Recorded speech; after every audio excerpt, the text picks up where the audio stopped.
이 독일군 총참모본부가 주목한 곳이 프랑스 요새 지역이었던 베르댕이었습니다. 당시 프랑스는 이 베르댕에 그렇게 크게 신경을 안 썼어요. 그래서 베르댕 지역에 있었던 요새 있던 중포들을 쏨 지역으로 옮기고 있었어요. 연합군들이. 어마어마한 포병과 어마어마한 탄약을 때려 부어서 이 요새를 갖다가 완전히 다 쓸어버리고 단시간에 유리한 지형을 갖다가 장악하자. 2월 21일 날 공격이 시작되는데 1,200여 문의 대포가 9시간 동안 공격 준비 사격을 가합니다. 이거는 1차 세계대전에서 가장 어마어마한 양이었던 것 같아요. 200만 발이었습니다. 쏟아부은 게. 그러면서 24일에는 프랑스군의 외곽 참호선 전체가 다 돌파돼요. 독일군의 이 초반 강풍을 얻어맞은 뒤에 페탱은 즉시 주변에 있는 가용한 중포들을 다 베르댕 지구로 보냅니다. 무려 19만 명의 병력이랑 2만 5천 톤의 탄약과 식량과 각종 보급품을 실어나가는 데 성공합니다. 이제 이렇게 되면 독일군의 모든 희망이 날아가 버린 건데. 결국 3월 말 시점에서 독일군 사상자가 이미 8만이 넘어갑니다. 근데 프랑스군도 9만에 가까웠어요.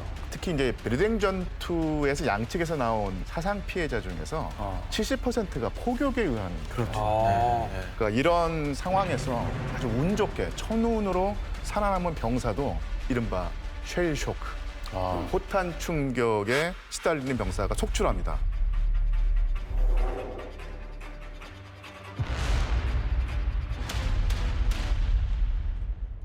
빠르게 베르댕을 공격해서 압도적인 포격으로 공격하고 끝내서 보충 들어오는 프랑스 병력에게 희생을 강요하겠다라는 목적이었는데 지금은 그냥 서부전선을 축소시켜서 병력만 더 많이 갈아 넣은 꼴이 된 것 같은 느낌이거든요. 네. 이거 하지 말자라고 하는 사람들은 없었습니까? 그렇죠. 상황이 이렇게 되다 보니까 뭐 자신 있게 출발했던 이런 장군들도 마음이 약해지기 시작하는 겁니다. 가장 먼저 이런 증세를 보이기 시작한 곳이 바로 황태자였어요. 오군사령관. 황태자가 좀 이성적인 사람이었잖아요. 네, 되게. 비델름 황태자는 그 아버지랑 달리 굉장히 이성적이고 통찰력이라든가 그런 거는 더 아버지보다 뛰어났다는 얘기들을 많이 듣습니다. 네. 황태자도 지금 이 상황을 보니까 자신의 아끼는 정예 부대들이 지금 나가서 이렇게 비참하게 갈려나가는 상황을 못 볼 수가 없으니까 이 지경이 너무 허무하게 막. 네. 프랑스군은 기세가 꺾이기는커녕 지금 점점 더 악으로 깡으로 달려드는 상황이다 보니 진지하게 주변 지휘관들과 파케나인에게까지 이분에 대한 의문을 던집니다. 지금 이 공격을 지속하는 게 맞느냐? 지금 여기서 얼마나 더 이렇게 우리 병사들을 희생시키려고 무의미한 공격을 반복하느냐. 이거는 나는 아닌 것 같다.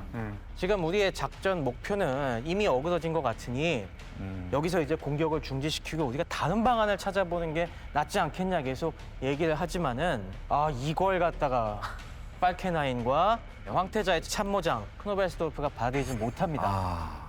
이게 자존심이 걸린 문제가 되어버렸어요. 어느새 독일군 입장에서도. 자존심 걸지 말고 목숨 걸고 한번 나가보지. 우리가 선공을 했는데 여기서 주도권도 못 잡고 그대로 포기해버리면은 적이 더 기세가 살아서 우리는 더욱더 수세적인 상황에 몰리게 된다. 이런 얘기를 갖다가 팔케나이는 했고 크노벨스도르프는 약간 개인적인 사감까지 여기 작용한 것 같습니다. 사감이요? 내가 여기서 진단 말이야?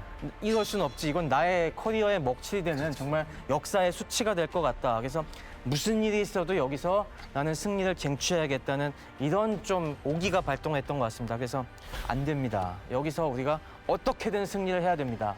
이런 식으로 나오게 된 거고요. 이 지경이 되니까 반대쪽에서도 프랑스 쪽에서도 상황이 완전히 뒤바뀌어 버렸어요.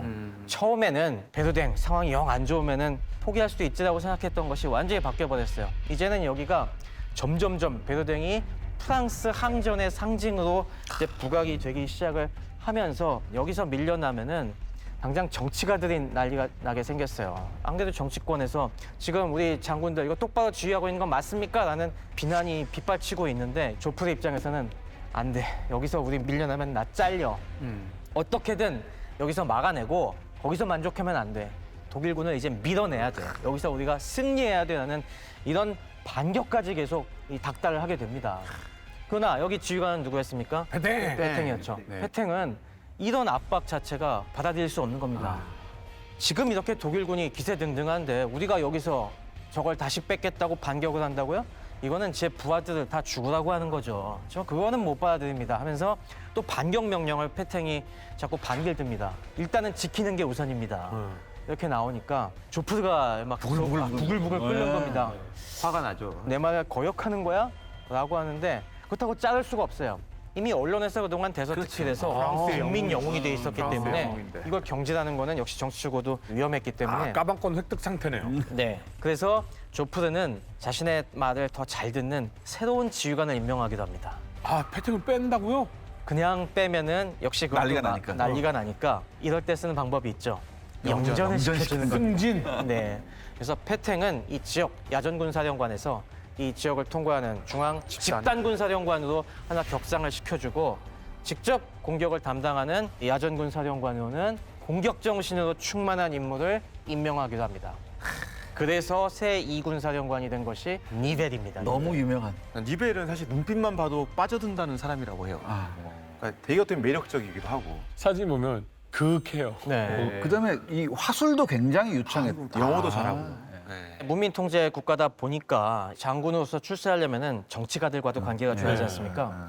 패탱은 정치가들한테 별로 비위 맞추는 스타일이 아니었습니다. 딱 그래도 보여요. 근데 니벨은 정치가들의 허영심도 만족시키면서 니벨 장군은 정말 훌륭한 사람이요 이런 평판이 정치권에 자자했어요. 니벨이 가장 빛났을 때가 파티장에 있었을 때라는 얘기가 있을 정도예요. 그러니까 니벨이 딱 들어가면 파티장의 분위기가 바뀌었고 특히 니벨 주위에 귀부인들이 굉장히 많이 있었어요. 파티장에서 빛나고 전장에서는 어두워지는 타입 같아서 굉장히 걱정이 좀 됩니다. 아무튼 니벨에게는 오른팔 왼팔이 있었습니다. 네. 왼팔은 달랑숑이라는 소령, 당시 참모장이었습니다. 근데 이 사람의 문제는 뭐냐면 이미 폐병으로 죽어가고 있었습니다. 시한부였어요, 시한부. 시한부인 장군을 거기 앉혀요? 근데 본인이 이렇게 생각한 거죠. 나는 그래도 끝까지 하겠다. 끝까지 싸우다 죽겠다. 예, 근데 문제는 뭐냐면 내가 곧 죽는데 남의 목숨을 소중하게 생각하겠습니까? 그리고 오른팔은 이제 행동대장이죠. 여기는 도살자 혹은 식인종이라는 별명으로 유명했던 샤를 망쟁입니다. 아, 샤를. 네. 샤를. 어디 샷입니까? 근데 이 사람이 적을 도살해서 도살자가 아니고요.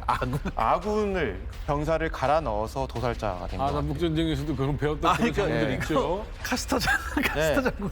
이 사람의 좌우명이 하나 있습니다. 모든 것을 한 지점에 집중하되 한계에 이를 때까지 집중해라. 물레방아랑 어때요? 너무나 다르죠. 완전 다른 다르죠. 거잖아요, 그죠? 네. 그냥 없어져 녹아 없어질 때까지 그냥 다시 계속 여기에 한 지점을 무조건 뚫어내야 된다는 게 이 사람의 신념이었던 거죠. 근데 저 신념은 너무 좋아요. 근데 네. 이순신 장군처럼 본인이 전선의 맨 앞에 설 수 있을 때 소모되거나 낭비되는 느낌이 아니잖아요. 병사들도 야, 장군님이 저렇게 앞에 나서는데 이게 우리가 죽으러 가는 전장이 아니지 않겠느냐 이런 생각을 할 텐데 장기말 던지듯이 던진다는 거잖아요. 네. 사실은 이 지휘관하고 참모장이 살짝 성향이 달라야지 서로 이게 그렇죠. 견제를 하게 되면서 너무 같아요. 실수를 줄일 수 있는데 너무 똑같은 사람들이 모여 있으니까 이게 그 제어받지 않는 브레이크가 고장난 거의 그 그러니까 자동차처럼 달리네요. 누군가 이래야 되잖아요. 예. 이게 맞아라고 누군가 이제 질문을 던져야 되는데 그런 사람이 없다는 거죠 지금. 아니 근데 정치인들은요 유명한 사람이 생기고 국민 영웅 생기면 그 옆에서 사진 찍으려고 하고 어떻게든 들러붙으려고 노력하는데 왜 패탱을 빼고 다른 전략을 쓰는 지휘관을 교체를 해요? 사실은 그 베르댕이 완전히 그 프랑스의 자존심 문제가 됐기 때문에 이렇게 집중하는 측면도 있지만 이 정치인들의 어떤 심리를 한번 우리가 살펴봐야 될 텐데요. 이 전쟁이 시작되었을 때 프랑스의 그 거국 내각이 구성이 됩니다. 당시 표현으로는 신성 그 연합이라고 하는데요. 프랑스를 사랑하는 이런 어떤 그 모든 기존 세력들을 다 모은 다음에 사실 온건 사회주의까지도 이 정부에 끌어들여요. 근데 그 전까지 사회주의자들은 이제 그 반체제 세력이라고 해서 탄압의 대상이었는데 이제는 뭐 공장도 굴려야 되고 국민들의 의지도 끌어들여야 되기 때문에 온건한 사회주의자를 정부에 들여보내서 같이 국정을 이끌어 나가면서 전쟁을 수행했는데 이제는 그 전황이 사실은 잘 안 풀리니까 네. 대오가 흔들리기 시작을 합니다. 그리고 강경 사회주의자들은 자본주의자들 때문에 우리의 그 민중이 죽는다 해서 반전 목소리를 계속 내고 네. 이런 반전 목소리에 귀를 기울이는 국민들이 많이 생겨났던 거예요. 근데 이런 상황에서 초조해지는 것은 역시 정치가들이죠. 네. 이러다가 정말 사회주의 혁명이 일어날 거 아니냐. 그래서 이 체제를 지키려고 우리가 전쟁을 하는데 오히려 전쟁을 하다가 체제가 뒤집어지는 어떤 격변이 일어난 것이 아니라 하면서 이런 어떤 초조감에 시달리게 되고요. 그러려면 어떻게 되겠습니까? 전쟁을 빨리 끝내야 되겠죠. 그렇죠. 네. 전쟁을 빨리 끝내려면 빨리 승리를 거두기 위해서 전력을 집중해야 됩니다. 네. 그래서 오히려 더 병력을 쏟아붓는 이런 악순환이 일어나는 것이죠. 그러니까 이런 심리를 생각하면 그러니까 정치가들이 왜 그렇게까지 승리를 갈구하고 전력을 갈아 넣어서라도 승리를 네. 뽑아내라고 그 장군으로 압박했는지 우리가 이해할 수 있습니다. 네. 또 이 시점이 되면은 여기 이제 그러면서 베르댕의 역사적인 의미가 또 국민들에게 상기되기 시작합니다. 지금 이게 엄청난 스포트라이트를 받고 있는 거죠. 이 선수 계속 자체가. 뭐 네. 신문마다 오늘 베르댕의 전황은 어떻게 되고 있습니다. 이게 계속 대서특필되면서 네. 그러다 보니까 여기를 우리가 끝까지 지켜야 되는 이유 이게 한 가지 계속 붙는 거야? 매일매일 아는 거지. 덧붙여지기 시작하는데 여기 이제는 역사적인 상징까지 붙기 시작을 해요. 베르댕이라는 곳이 메즈강 중간에 있지 않습니까? 네. 이 메즈강은 원래서부터 갈리아 속주와 게르마니아를 갖다가 나누는 아 야만족. 네. 야만인의 땅과 우리 문명인의 땅을 가르는 중요한 이정표다라는 인식이 있었고 네.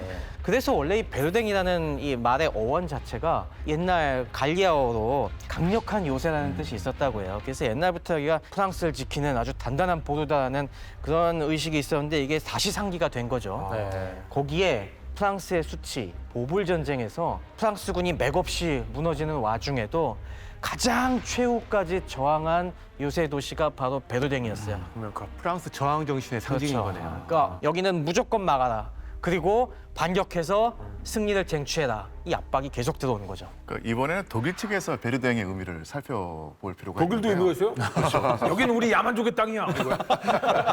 중세 쪽까지 거슬러 올라가야 될 텐데요. 이 서로마 제국이 멸망한 다음에 그동안 혼란에 시달리다가 이 샤를마뉴 대제 때 샤를 또 나오네요. 또 어디 사십니까? 8세기, 9세기에 얼추 서로마 제국의 영토를 다 되찾거든요. 그리고 나서 샤를마뉴가 죽고 나서 아들 셋한테 이 영지가 그 3분이 되는 거예요. 그래서 3분되면서 하나는 오늘날의 프랑스가 되고 또 하나는 오늘날의 이탈리아가 되고 또 하나는 또 독일이 됩니다. 네. 거기까지는 이제 세 나라가 역사가 공통이죠. 이제. 그렇죠. 예. 그래서 이 3분되는 조약이 바로 843년에 베르댕 조약이었어요. 그래서 이 독일 사람들에게 베르댕은 자기 국가의 어떤 시초가 되는 그런 사건이었고요. 독일로서도 절대로 이 베르댕은 놓쳐서는 안 된 곳이 되었죠. 자, 국민들의 사기가 걸린 전장이 되면서 베르댕은 이제는 피할 수 없는 피해 늪이 돼버렸습니다. 공격적인 지휘관으로 바뀐 프랑스군 걱정이 많이 되는데요. 두오몽 요새 이 상징적이지 않습니까? 니벨이 망쟁을 앞세워서 두오몽 요새 탈환을 시도를 하게 됩니다.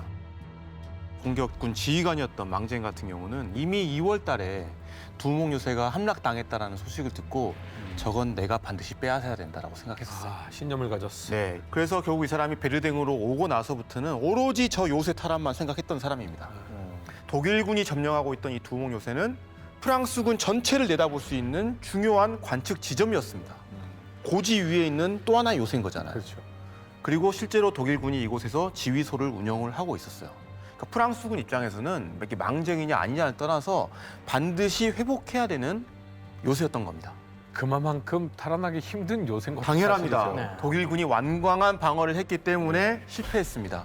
그런데 포기하지 않았어요. 5월에도 또 공격했습니다. 포격을 엄청나게 하면서 했는데도 불구하고 실패했습니다. 이때 이제 6월에는 반대로 독일군이 총공세로 나옵니다. 서부전선이네요. 정말 그렇습니다. 네. 그래서 독일군은 두오몽 요새의 남동쪽에 있었던 보호 요새, 그다음에 수빌 요새 이쪽으로 이제 공격을 해오는 거예요. 그런데 좀 이상한 낌새가 이때 있었습니다. 어떤 김수봐? 독일군이 포격을 했는데 네. 빗나가는 거예요. 그래서 그래도 물론 뭐 지금같이 포가 좋지 않았으니까 그래 빗나갈 수 있겠다 생각했는데 생각보다 엄청나게 빗나가는 거예요. 그래서 이게 왜 이렇게 됐을까라고 했는데 우리가 생각해 보세요. 공격 첫날에만 9시간 동안 200만 발 쏘고 그 다음에는 안 쐈을까? 쐈겠죠. 계속 쐈겠죠. 소신이 마모가 된 거예요. 아, 이게 지금 현대전에도 똑같은 일이 일어나거든요. 네. 러시아 우크라이나 전쟁에서 무슨 일이 있었냐면 독일제 자주포를 줬어요. 피제대치 2000. 피제대치 2000이면 지금 시장에서는 가장 좋은 자주포잖아요. 거기에 매뉴얼이 뭐냐면 하루에 100발 이상 쏘지 말아요. 근데 우크라이나군이 급해 맞으니까 하루에 200발을 쐈어요. 그러니까 일주일 만에 퍼졌어요. 그러니까 지금도 이런데 지금보다 야금 기술이 더 안 좋았던 이때 이렇게 되니까 완전히 대포가 강선포가 아니라 활강포가 된 거예요. 포탄이 안정하게 돌면서 딱 꽂히는 게 아니라 포탄이 그냥 막 춤을 추면서 날아가게 되니까 떨어져도 위력이 그만큼 안 나오고 이상한 데로 날아가고 하는 거죠. 직구를 던졌는데 너클볼이 된 셈이죠. 맞아요. 네, 뭐 그 정도면 다행일 텐데 포신을 못 빠져나가고 포신 내부에서 끼어갖고 터지는 일도 계속 발생하고 하다 보니까 네네. 꽤 많이 손실이 됐습니다. 네. 그런 방식으로. 근데 이때 이제 독일군이 다시 공격을 하잖아요. 네. 그래서 독일군이 여기서 엄청난 전력을 쏟아붓습니다. 그래서 뭔가 하긴 해요. 7일 만에 함락시킨 곳이 보요새거든요. 네. 근데 보요새는 두오몽에 비하면 한 면적이 4분의 1 정도입니다. 프랑스군이 여기서 고립된 채로 싸우다 보니까 네. 식수가 다 떨어진 거예요. 아. 완강한 저항을 펼쳤지만 결국 항복할 수밖에 없는 거였죠. 근데 그 과정 중에 독일군도 역시 여기서 많은 소모를 했겠죠. 엄청나게 많은 피해를 본 거죠. 네. 그래도 굉장히 요충지를 빼앗았네요. 네, 그러니까 프랑스군 입장에서는 두오몽을 오히려 탈환해야 되는데 그렇죠. 두오몽에 이어서 결국 뭐까지 뺏긴 거예요? 보호까지. 복까지 뺏겼다. 진짜 위기인 거예요. 그러니까 발작다. 정말 발작합니다. 야, 다시 탈환해야 하니까 이제 그때부터 엄청난 반격을 합니다. 그러니까 6월 2일부터 이 보요새를 구하려고 5차례 반격을 해요.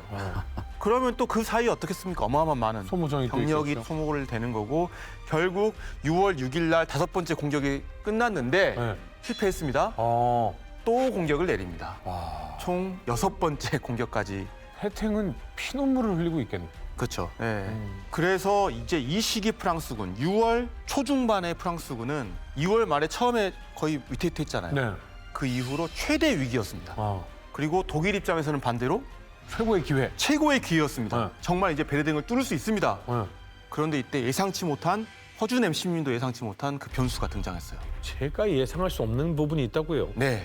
이 힌트를 하나 드리면 우리가 왜 이 초반에 그 대전략을 했던 그 회의부터 이야기를 했을까요? 샹띠웨이. 러시아? 그렇죠. 동부전선입니다. 더 이상 공격할 힘이 없을 거라고 판단했던 그 러시아가 여기서 뭔가 공세를 해옵니다. 그러니까 베르댕에서 더 병력을 독일은 투입을 해야 되는데 그 귀한 병력 3개 사단을 동부전선으로 보내게 됐고 공세에 중지를 하게 되니까 프랑스군 입장에서 어때? 그 사이에 시간을 벌게 되는 거죠. 그러네. 그래서 독일 같은 경우는 이제 겨우겨우 23일 날 다시 공격을 하게 되는데 그때 이제 수빌 요새를 공격을 하게 돼요. 전력이 부족하다 보니까 또다시 엄청난 그들의 비밀 병기를 꺼내 들게 됩니다. 독일의 비밀병기요? 네네. 가스요? 아, 역시. 척하면 척이네요. 아니 근데 이게 독일이 서부전선에서 안 뚫릴 때 유일하게 뚫었던 게 가스잖아요. 그동안 가스전이 발달했기 때문에 한층 더 강력한 가스를 독일은 들고 나옵니다. 그게 바로 유명한 포스겐입니다. 보스겐. 포스겐 가스는 쉽게 이해하시려면 염소가스 플러스 연탄가스라고 보시면 됩니다. 염소 연탄? 네. 일산화 중독을 일으켜요? 네, 맞아요. 우리가 포스겐은 화학식이 COCl2입니다. CO가 뭡니까? 일산화탄소죠. 탄소. 네. CL2가 염소죠. 네. 일산화탄소와 염소가스를 반응시켜서 합쳐놓은 것이 바로 포스겐 가스예요. 그 나쁜 것들이 서로 반응도 해요? 맞아요. 그래서 나쁜 거 합쳐놨으니까 뭔가 좀 더 독해 보이죠. 포스겐 가스는 또 냄새도 우리 풀밭에서 나는 거 왜 풀 냄새 있지 않습니까? 네. 그거랑 비슷하다고 그래서 처음에는 이게 뭐지라고 맡았는데 그 나쁜 냄새가 아니네요, 그러면. 네, 맡고 좀 있으면 갑자기 숨이 막히면서 기소가 변형이 돼버린다. 그러면서 질식사하게 되는 경우들이 많죠. 그래서 이날 드디어 공격이 막혔을 때 어마어마한 양의 포스겐 가스. 그 포스겐 가스가 담긴 포탄 겉에 녹색 십자가 있다고 해서 이게 녹십자 포탄이라는 별명도 있었는데 이게 그날 아침에 어마어마한 규모가 떨어지면서 역시 전선을 확 뒤덮습니다. 처음에 뭐지 이거는 프랑스군 입장에서는 별로 보지 못한 가스였으니까 방심하다가 역시 또 어느 순간 갑자기 숨이 막혀 들어오면서 많은 병사들이 여기서 쓰러졌습니다.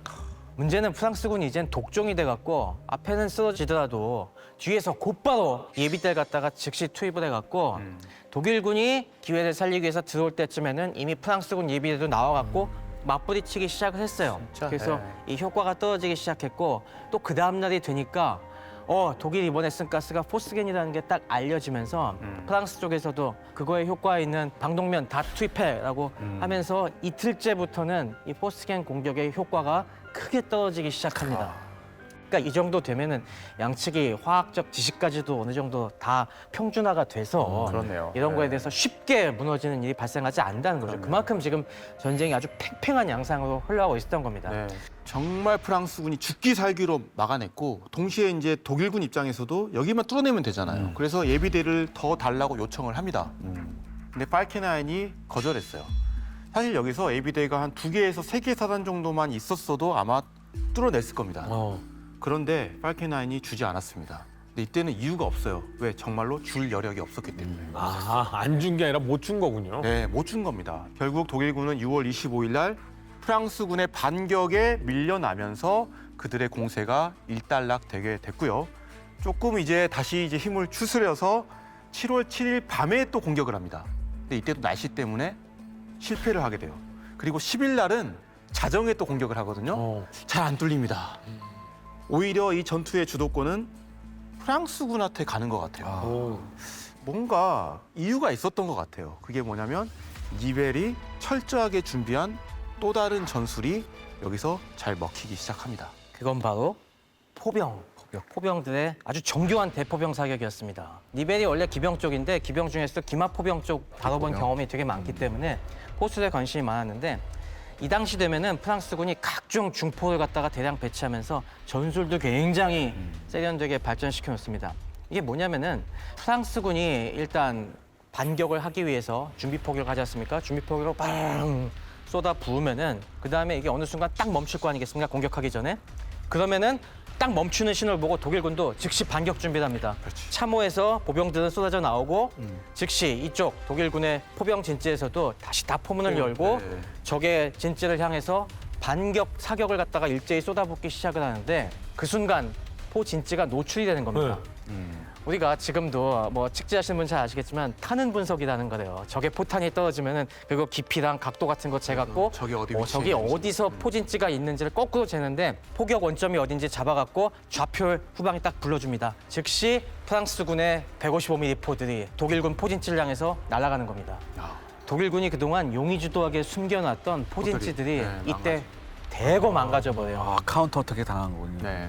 이 정도로 포격에 의해서 어마어마한 희생자가 나면서 양쪽의 포 전술이 어마어마하게 발전하는 발전했어요. 거죠. 네.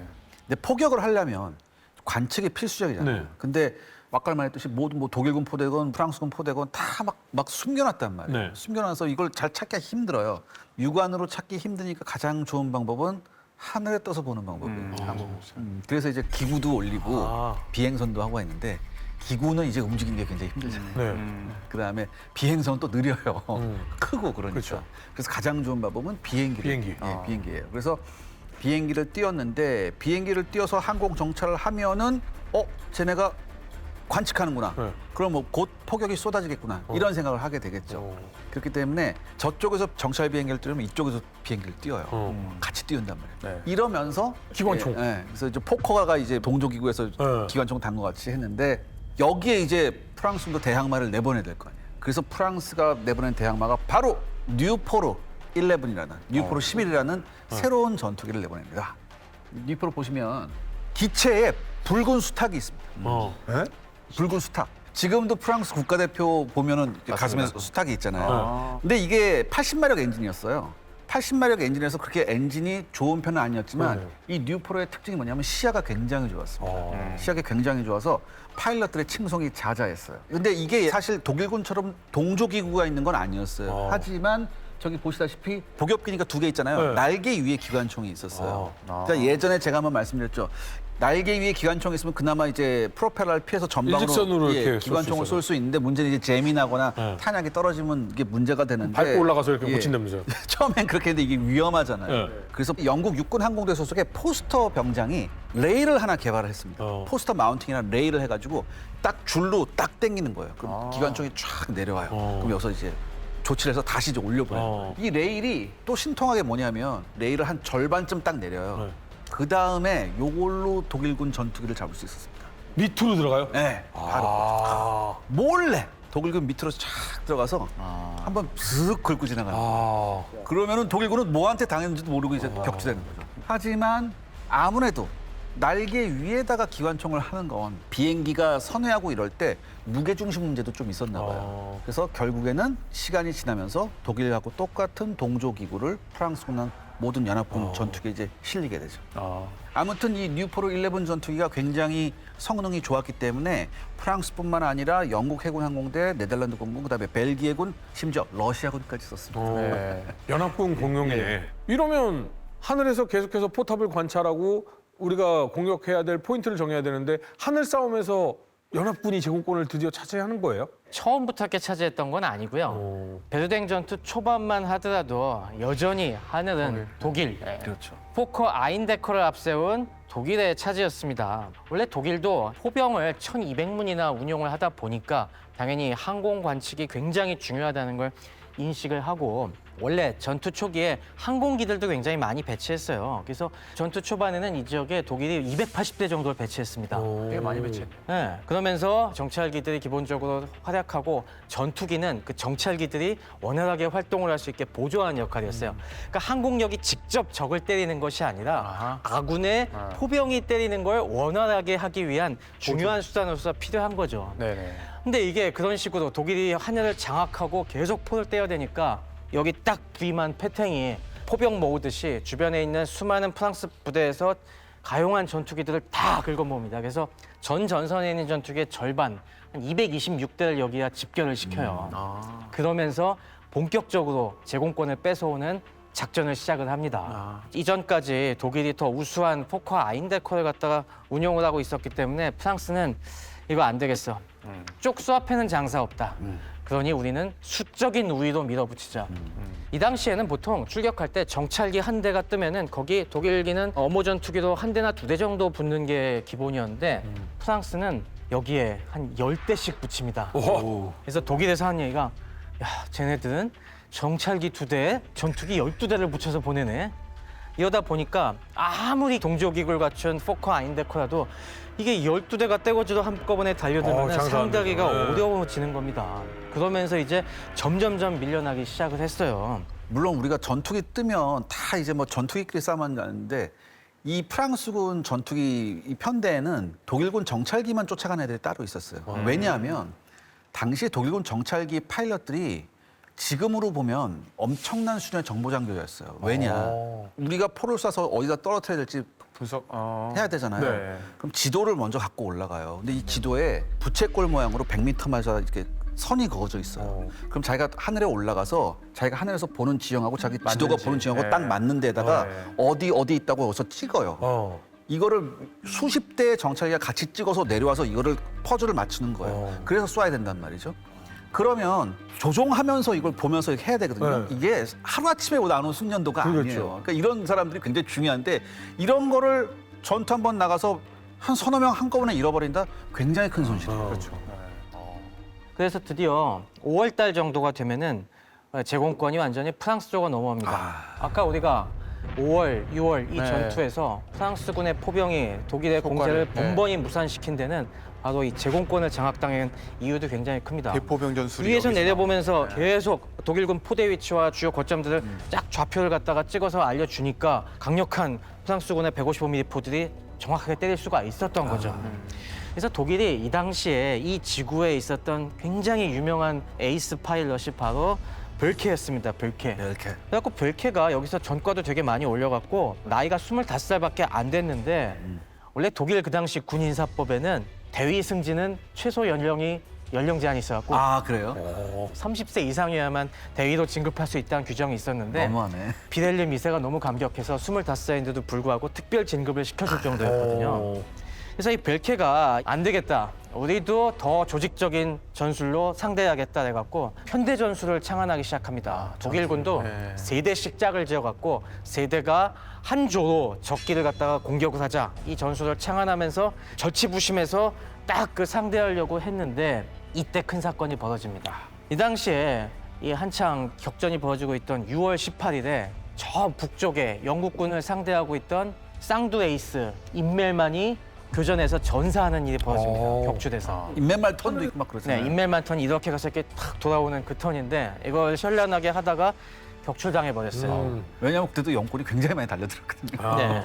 인멜만이 전사했다는 소식이 알려지니까 독일 국민의 사기가 확 꺾인 겁니다. 아. 근데 만약에 이 상황에서 인멜만이 전사했는데 벨케까지 전사해봐요. 그러면 국민 사기가 더더욱 바다가 칠 테니까 비엘림 2세가 벨케 너는 절대 죽으면 안 된다. 한 달간 비행 금지 이런 명령을 내립니다. 그래서 벨케가 이때 자신의 편대 전술을 시험해보지 못해요. 못했네요. 그러면서 위험한 베르댕에서 나와갖고 다른 쪽으로 아예 전속을 시켜버립니다. 그래서 독일군은 끝끝내 베르댕에서의 제공권을 뺏어오지 못하고 계속해서 프랑스군이 베르댕 지구에 항공 우위를 가져가게 됩니다. 그래서 이 항공전사에서도 베르댕 전투는 굉장히 중요한 것이 역사상 최초의 제공권을 둘러싼 격렬한 항공전이 벌어졌고 그 결과 제공권을 장악하는 것이 지상전의 승리에도 얼마나 중요한 영향을 끼치는지를 확인시켜준 전투였죠. 자, 베르댕을 방어하고 있는 프랑스 2군 입장에서 물론 잘 막아냈고요. 예, 끝까지 버텨냈습니다. 하지만 정말 최고의 요새라고 하는 것들을 어느 정도 다 뺏겼거든요. 뭔가 준비는 해야 되는 거 아닙니까? 그러니까 프랑스군은 일단은 화력전에서 어느 정도 기세를 찾아왔어요. 기세를 찾아왔는데 두어몽 요새를 다시 탈환해야 될 거 아니에요. 그래서 야 어쩔 수 없다. 큰 거 가져와라. 큰 거 가져와. 큰 거요? 대구경포? 예, 근데 이거 더 큰 걸 가져오려면 뭘 해야 되냐? 일단은 철로부터 깔아. 아, 열차포. 열차포가 나온다. 열차포가 네. 프랑스에서도 열차포가 있었군요. 155mm를 만들어냈듯이 굉장히 프랑스도 포에 진심인 나라입니다. 프랑스가 열차포가 굉장히 많아요. 여러 가지 종류가 있는데 이 두어몽을 탈환하기 위해서 가장 큰 놈 데리고 와라. 그래서 나온 게 400mm 열차포 2門을 가지고. 400이면. 뚱보보다 큰 예. 세네. 이케베르타보다도 베르타. 요거하고 거의 같은 라인이라고 보시면 돼요. 예. 프랑스가 제1차 세계대전 중에 개발한 대형 중곡사포 중에 하나입니다. 그러니까 이게 요새 파괴 및 장거리 포격을 위해서 제작된 그러니까 특화된 대구경포예요. 독일에 밀리지 않아요. 그러면 혹시 길이가 장난 아닌데. 아유, 그럼요, 이게. 포신 길이만 9m입니다. 무게가 대충 한 110톤에서 왔다 갔다 합니다. 와. 저 거대한 포에다 포탄을 집어넣어야 되는데 그 포탄 무게도 약 1톤입니다. 우리가 디케베르타도 거의 1톤짜리 네, 포탄을 베르타하고 쐈다고 하듯이 비슷하네요. 네. 사거리는 얼마 나올까요? 하준 씨? 사거리는 근데 좀 짧다고 그랬으니까. 근데 네. 그래도 9m짜리니까 한 20km? 거의 맞췄습니다. 한 17km 정도. 오. 그러니까 당시로선 이게 장사정이었어요. 네, 그게. 디케베르타에 비해서 1.5배 이상 더 날아가는 거죠. 자, 그럼 여기서 퀴즈 하나 또 나갑니다. 이렇게 무거운 포탄을 저렇게 커다란 대포에 넣고 쏴야 되잖아요. 네. 한 발 장전하는데 시간이 얼마나 걸릴까요? 자, 5분. 5분, 에이, 말도 안 돼. 3시간. 3시간, 조금 더 갔습니다. 아, 넘어갔습니다. 1시간. 1시간 미만이에요. 프랑스군은 1시간이 아니라 1시간 미만이라고 딱 써놨어요. 이하 아니야. 네, 그렇죠. 이하가 이하면 미만. 1시간도 치는 거니까 안 돼. 워낙 무거우니까 철도로 이송해야 되기 때문에 얘가 가려면 철도를 깔아야 돼요. 깔면서 와야 돼요. 그래서 한 번 배치시킨 다음에 다른 데로 이동할 때는 이게 지옥이 또 펼쳐져요. 아. 그리고 발사 시에 반동이 이게 쭉 밀리면 안 돼요. 너무 밀리면 포의 위력에도 이게 연관이 있기 그렇죠, 때문에 그렇죠. 뒤에다가 어느 정도 밀려서 딱 정지시킬 수 있는 콘크리트 강화 구조물을 따로 설치해야 됐어요. 아. 물론 이게 와서 진짜 급행 열차가 코앞에 지나가는 소리를 내면서 독일군을 때려서 네. 독일군한테 어마어마한 심적 충격은 줬지만 실제로 운영하면서 단점이 너무너무 많은 거예요. 포탄 장전하는 게 문제가 아니라 이 발사 준비 시간도 굉장히 많이 필요했어요. 그리고 이 포대가 하나 옮기잖아요. 얘네를 따라다니는 병력이 생각보다 많습니다. 많아야 될 것 같아요. 일단 기본이 1000명이라고 하더라고요. 오. 왜냐하면 철도 까는 애들이 같이 다녀야 되거든요. 그러니까 이거 다 하면 기본이 1000명이었어요. 그래서 야 이거 안 되겠다라고 해서 가면 갈수록 이 실용성이 낮아집니다. 그래서 전쟁이 진행되면서는 더 이상 이제 안 쓰게 되죠. 저걸 보니까 느끼는 게 오스만의 청동대포가 유럽에게 참 큰 충격을 주었었구나. 엄청난 소모전을 강요받고 있는 베르댕 전투. 아니 더 치열해져야 정상인데 여기서 뭔가 추춤한다고요? 이제 베르댕 공세가 마지막 힘을 짜내서 독일군이 밀어보려고 했지만은 네. 더 이상 나가는 데는 실패했고요. 이 상황에서 동부전선에 이어서 서부전선에서도 위기가 닥쳐오기 시작했습니다. 그 위기가 바로 쏨 공세의 시작이었던 거죠. 쏨이 시작이군요. 6월 달에 베르댕이 함락될 위기에 처하니까 그동안 준비해왔던 쏨 공세가 드디어 7월 1일 전격적으로 개시가 됩니다. 팔케나이 입장에서 여기 베르댕에 더 이상 묶여 있을 수가 없는 겁니다. 이제 그쪽으로 병력을 증원해야죠. 여기 안 되겠다. 베르댕은 일단 포기하고 이 모드가 되면서 베르댕은 더 이상 독일군이 주도권을 잡을 수가 없게 된 것이죠. 다급한 쪽은요. 누가 봐도 이제는 독일입니다. 네, 독일은 이 위기죠. 근데 어쩔 수 없이 독일은 공격을 할 수가 없습니다. 네. 수세적인 상황인 거예요. 어떻게든 버티려고 하는 상황인 네. 거고 반면에 프랑스군은 지금 말씀하신 대로 반격에 대한 준비를 계속 해 나가고 있는 네. 상황이잖아요. 그래서 이제 9월부터 본격적인 반격 준비를 시작을 하게 되는데 반격 준비는 역시 빼땡에서부터 시작을 해서 아. 그다음에 니벨, 그다음에 망쟁으로 이어진 나름의 이제 베르댕 팀을 결성을 했다고 네. 보시면 될 것 같습니다. 그리고 반격에 있어서 역시 핵심은 어디냐? 두오몽이다. 어머. 그렇기 때문에 그런 그렇죠. 열차포도 데리고 온 거잖아요. 그래서 총 8개 사단을 투입할 준비를 합니다. 그래서 1선에는 3개 사단을, 그다음에 2선에 또 3개 사단, 그다음에 예비로 2개 사단, 그리고 엄청난 양의 포병, 열차포를 준비를 했고 또 하나 이 포병을 효율적으로 사용할 수 있는 결국 전술이 필요하잖아요. 네. 니벨이 포병 출신답게 나름 이동 탐막 사격을 체계적으로 할 수 있는 훈련을 계속 이때 하게 됩니다. 야, 이거 굉장히 쉽지 않은, 지금도 쉽지 않잖아요. 그렇죠. 근데 이제 보병은 야포의 탐막 뒤로 64m, 중포 같은 경우는 중포의 탐막 뒤로 137m로 떨어져서 간다. 말이 쉽지. 그리고 4분에 정확히 90m씩 전진하라. 그러면 너희가 탐막으로부터 보호받으면서 충분히 진격할 수 있다. 포로 완전히 박살내면서 네. 그거에 맞춰서 진격해라. 네, 드디어 두오몽 요새를 이제 10월 말에 공격을 하게 되는데 이때 또 열차포로 공격을 합니다. 두오몽 요새 벽이 이제 무너지기 시작을 하면서 두오몽 요새가 함락이 됩니다.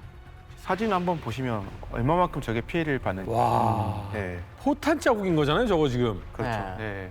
그 당시 뭐 베르댕 일대 요새들을 보면은 원래는 뭐 벽돌과 콘크리트로 매끈한 외벽이었을 텐데 네. 지금도 사진을 보면은 이게 자연암석이었나 싶을 정도로 다 깎여갖고 완전히 뭐 이게 벌집이에요, 벌집. 네, 벌집이 다 되는 네. 경우들이 태반이고요. 네. 현무암 같이 됐군요. 네, 그래서 이 당시에 안에 독일군 수비대들이 400mm 포가 여길 꽝꽝 때려대니까 진짜 벽이 무너지기 시작하는 게 느껴지면서 그렇죠. 이거 여기 있다간 다 죽겠다 싶어서 네. 잠시 요새를 피고 쫙 뒤로 후퇴를 했었는데 그리고 포격이 끝나서 원래는 다시 돌아와서 빨리 장악을 해야 되지 않습니까? 네. 근데 장악할 틈도 없이 이 탐막과 같이 전진하던 프랑스군이 먼저 들이닥쳐가고 프랑스군이 더 빨랐습니다. 탄막과의 동기화를 진짜 잘했네요. 굉장히 잘하네요. 그러니까 8개월 동안 빼앗겼던 그 두오몽 요새 그리고 그걸 뺏기 위해서 정말 많은 노력을 했는데 의외로 탈환은 하루 만에 이루어졌습니다. 그렇죠. 두오몽 요새 탈환은 프랑스군 입장에서도 심리적으로 엄청난 사기 진작을 가져왔고요. 네. 그다음에 이미 주도권을 누가 잡고 있습니까? 프랑스군이 잡고 있는 상황에서 프랑스군은 부대를 계속 교대해 가면서 12월 중순까지 계속 독일군을 조금씩 밀어붙입니다. 그러면서 결국 독일군이 처음에 공격을 개시했던 그 선까지 밀어내는 데 성공을 하게 됩니다. 10개월 걸렸습니다. 그러니까 눈 오는 겨울에 시작했는데 다시 눈이 내려요. 그렇죠. 네. 이렇게 해서 베르든 전투가 마무리되게 되죠. 약 10개월 동안 펼쳐진 피해 늪 베르댕 전투는 전선이 결국은 원상복귀입니다. 이래서 전쟁은 일어나면 안 되는 거예요. 병력 피해 어마어마했죠. 양측 사상자가 합쳐서 거의 70만 명을 넘어갔습니다. 70만 명. 그러니까 보통 전쟁 하나에 70만 명이 사망해도 엄청난 건데 이거 전투 하나에 지금 70만 명이. 정확한 이 사상자 수치는 파악하기 어렵습니다. 다만 독일군 같은 경우는 한 33만 7천 정도, 그다음 프랑스군 같은 경우도 37만 7천 정도. 그러니까 프랑스군이 조금 더 많았다라고 보는데 저는 사실 놀라운 거는 전사자 숫자예요. 독일군 같은 경우가 14만 3천, 네. 프랑스군 같은 경우도 한 16만 2천 정도.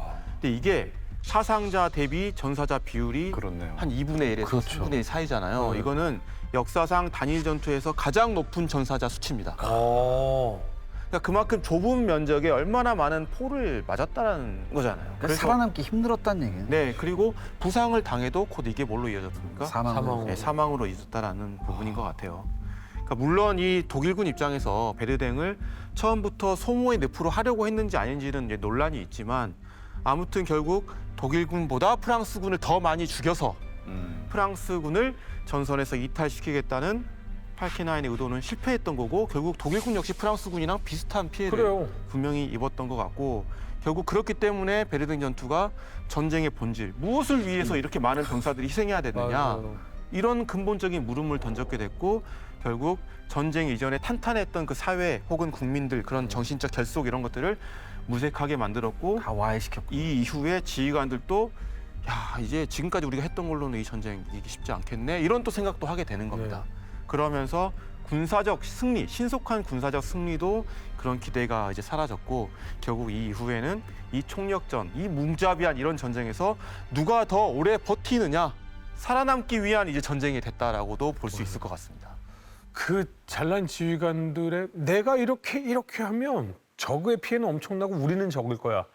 다 부질없는 생각이었다라는 게 티가 나고 이 포병 전력에 의한 피해는 이렇게 크구나라고 충격을 주었고 네. 그건 현대전에서도 마찬가지로 일어나고 있다라는 거 아니겠습니까? 네. 미사일 한 방 뭐 하나 안 됩니다.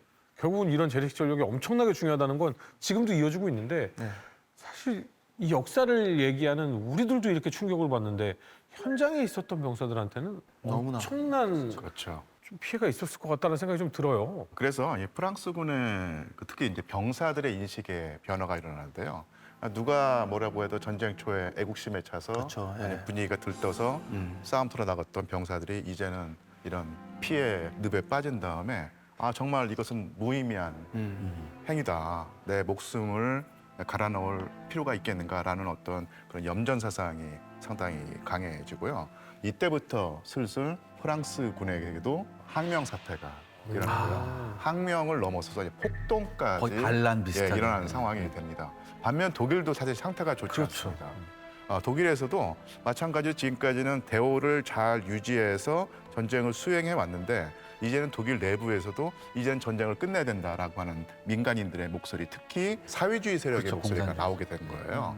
이럴수록 빨리 전쟁을 끝내야지 사회주의 혁명을 막을 수 있다고 하는 초조감이 독일 민간 정치인과 군부에게도 퍼져나가게 되는 것이죠. 그리고 이 당시에 프랑스군이 쓴 물레방아 순환 정책이 뭐 긍정적인 효과가 많긴 했지만은 부정적인 효과도 있었습니다. 네. 그만큼 프랑스군의 거의 대부분의 병사들이 이 끔찍한 베르댕을 한 번씩 겪고 나온 거예요, 쉽게 얘기해서. 아, 그렇죠. 근데 이 베르댕의 참극은 뭐 저도 뭐 얘기만 듣고 상상만 할 수밖에 없지만은 정말 이 좁은 지역에서 그 무시무시한 포탄으로 그러니까 지디겨진 인간의 시체도 가장 끔찍한 형태로 이게 넓어져 있었고 그래갖고 이 정신적인 충격이 엄청났다고 그래요. 한 번씩 들어갔다 나오면 정말 어디 빠지는 병사들이 많았고 이게 평생의 트라우마로 남는 이런 효과가 굉장히 컸다고 해요. 불지옥에 들어갔다 나왔어요. 난 살았잖아요. 그럼 무슨 생각이야? 살았다 다행이다가 아니라 이런 전투를 내가 한 번만 더 하면 아무도 살아날 수는 없겠다는 생각이 다 퍼지는 거예요. 나만 그런 줄 알았는데 내 앞에 있는 애도 똑같은 얘기를 하는 거죠. 그럼 이제부터는 염전이 아니라 공포예요. 그렇죠. 공포가 퍼지기 시작하는 거죠. 그럼 어차피 가서 죽을 거 나 상관 죽이고 도망갈래 뭐 이런 생각 그러니까 그럴 것 같아요. 굉장히 심각한 탈영에 대한 문제도 나오기 시작합니다. 사실. 이런 참극을 겪은 병사들이 어떤 경우 미쳐버릴 수도 있고 그쵸. 아니면 공포에 질릴 수도 있는데 어떤 병사들은 완전히 무덤덤해지는 거예요. 전혀 반응을 보이지 않는. 인간성이 완전히 예. 맞아요. 그래서 사실은 이 무덤덤한 병사들을 놓고 이 사람은 좀 예를 들면 사이코패스냐 아니면 적응한 것이냐 생각할 수 있는데 이게 뭐냐면요. 어떤 그런 참상에 일일이 반응하다가는 결국 살아남을 수 없기 때문에 어느 순간 감정이 차단이 되는 거예요. 몸에 방어 기제가 예, 발동해버리는. 맞습니다. 그래서 그 무덤덤한 반응을 보이는 것이 이게 뭐 신경의 강철 같다든지 뭐 이런 것이 아니라 살아남기 위한 또 다른 어떤 생존 수단이었다는 얘기죠. 그러니까 이 베르댕을 한번 경험했던 병사들은 이제 나중에 계속해서 전선에 투입될 수밖에 없었는데 그러면서 이제 특히 프랑스군에서는 이제 자해가 굉장히 많이 일어나요. 왜냐하면 부상당하면 후방으로 갈 수 있거든요. 네. 그런 식의 자해가 일어났기 때문에 후송당하려고? 예, 그래서 이후에 프랑스군 일선 장교의 가장 중요한 임무 중에 하나가 자해한 병사를 골라내는 거예요. 이 일대 마을은 어떻게 됐어요? 이게 이거 오늘까지 포마을 같은 데 있었잖아요. 네, 그러니까 오늘까지 회복되지 않은 베르댕 전투의 상흔이 있습니다. 이게 유령 마을이에요. 안 살아요? 10개월 동안 서로 쏟아부었잖아요. 네. 10개월 동안 쏟아보니까 베르댕 인근의 9개 마을이 완전히 쑥대밭이 됩니다. 지도에서 없어져 버릴 정도로 완전 쑥대밭이 돼요. 심지어 오늘날까지 재건이 안 됐습니다. 진짜 네. 오늘날까지요? 예. 그러면 여기 뭐 이런 살고 싶지 참극이 않겠다. 벌어진 곳에서 네. 살고 싶겠어요? 그러니까 이 땅에서 9만 명이 죽었다라고 하는데 누가 여기서 땅에 타서 누가 여기다 빌딩을 세우려고 해요. 절대 못 세우죠. 그러니까 왜냐하면 그러니까 이거예요. 이 사람들도 아는 거죠. 동서양 똑같아요. 누가 이렇게 수만 명 죽어가는 사람들 넋을 누가 위로해 줄 거냐. 그렇지. 이런 거예요. 아무리 여기다 무슨 재단을 올려서 뭐 한다고 하더라도 이게 도저히 안 된다. 저게 지금 베르댕에 있는 예. 건물인 거예요? 저게 전쟁 이전의 모습이고 그다음에 지금 모습이 저런 식으로 아 저렇게 저건 뭐예요? 교회 하나가 이제 사당같이 교회 하나 선 같은 거 추모하는 공간이 그렇죠. 하나 있는 네. 거예요. 네. 아 건물이 옛날에는 있었는데 지금은 없네. 없는 그냥 곳들도 숲이네. 있고 네, 그냥 폐허만 남아 있는 곳들도 이제 있고 우리가 저 마을이 있었다 정도 표시만 해놓은 그렇죠. 거죠. 지금. 네. 네. 그리고 새롭게 뭐 저런 기념비라든가 아니면 기념 건물만 세우는 데도 있고 아 그리고 여기는 무슨 터였다라는 그 지금 깃발 같은 게 있는 거예요. 저희 때는 불발탄이나 이런 것들이 너무 네, 많았고 맞아요. 저기는 위험 지역이에요. 그래서 아. 한동안은 들어간다는 것 자체가 굉장히 위험한 일이었어요. 그래서 아직도 저기는 수습하지 못한 비극의 잔해가 남아 있는 곳이죠. 네. 네.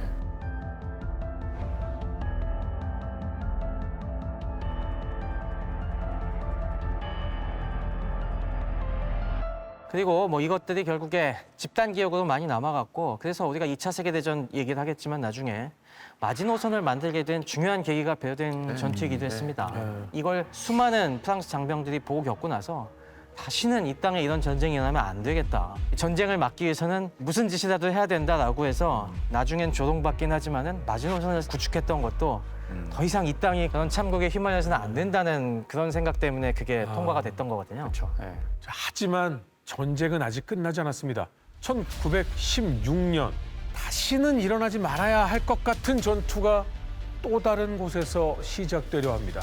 바로 솜공세입니다.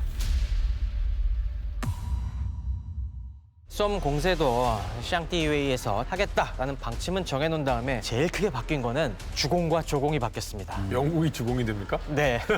새롭게 지원병으로 구성된 처음 전투에 투입되는 사단들이었다. 군대 규모가 이렇게 확장되다 보니까 자연스럽게 간부들의 질도 떨어지게 돼요. 그들을 기다리고 있었던 것은 참호 속에서 온전하게 살아있었던 독일군 그리고 기관총. 그 결과 영국군 병력 10만 중에서 파악한 사상자가 5만 8천 명이에요. 이중 전사자가 2만 명입니다. 근데 이거는 영국 역사상 단일 전투에서 하루 만에 발생한 최대 피해였습니다. 그렇죠. 그 전술의 변화의 결정적인 시작은 예상치도 못했던 한 무기로부터 나온 것 같아요. 사나이의 가슴을 울리는 무기 뭐가 있어요? 땅크! 그렇죠. 맞습니다. 총을 아무리 쏘고 기관총을 쏘도 다 튕겨내고 오는 거예요. 그렇죠. 초반에 독일군이 받던 이 심적 충격은 상상 이상이었어요.